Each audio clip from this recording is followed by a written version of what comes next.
I have got the amazing Eden Miller all the way from New York City. Welcome. Hi. And I've been practicing this all night. So you got to give me one chance and I'm going to let you say it properly. Cabiria. That's fantastic. Almost? It's actually very, very on point. It's after a Fellini movie from 1957 called Knights of Cabiria. Oh. But you can do the American pronunciation, which is Cabiria. Cabiria. The one thing when you say Cabiria, that's how you feel in your clothing. Good. Because one of the things that I read, and this was the word that caught my attention, sex pot. Nice. And I know sometimes as curvy girls, we stick away from the patterns. I love a good pattern and how you mix the patterns. Thank you. One thing that I see you do in some of your collections is pattern on top and pattern on the bottom. That takes a bit of courage to put patterns like that together. Is that the whimsical or is that the sex pot?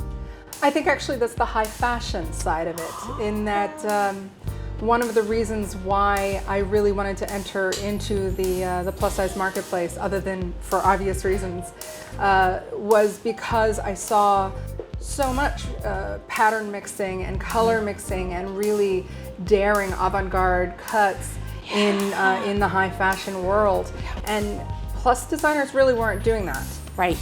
We've traditionally played it safe. We have listened to our consumers, but I think that the consumers themselves have changed. Very true. The attitudes about what we're allowed to wear or what we feel should be worn. For instance, you were saying about the patterns. I love how bright and vivid you can be. Yeah. So I'm not trying to cater to somebody who's hiding. Right, right. And I think that's what the whole curvy movement's about. You don't have to hide anymore. Right. You know, we're here, we're women, we're decision makers. We'll wear what we darn well please. That's right. And we love our patterns. You were the first plus size designer to show at Mercedes-Benz Fashion Week in New York City. I am. That's amazing. That is so, I gotta get excited, Go Curvy, because this is amazing. Okay. How did that feel? How did it come about? It was a lot of luck. I couldn't possibly recreate it another time.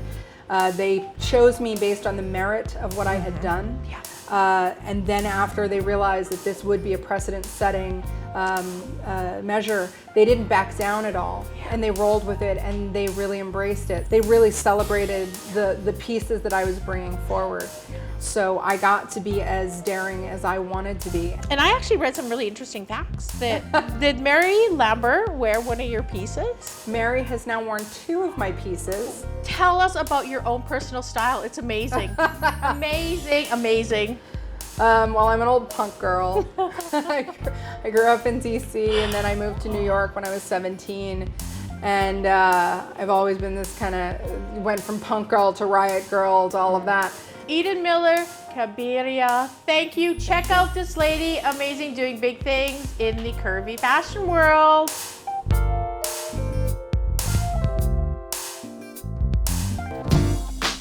Your curvy body's going on, child. Looking good with your fashion style.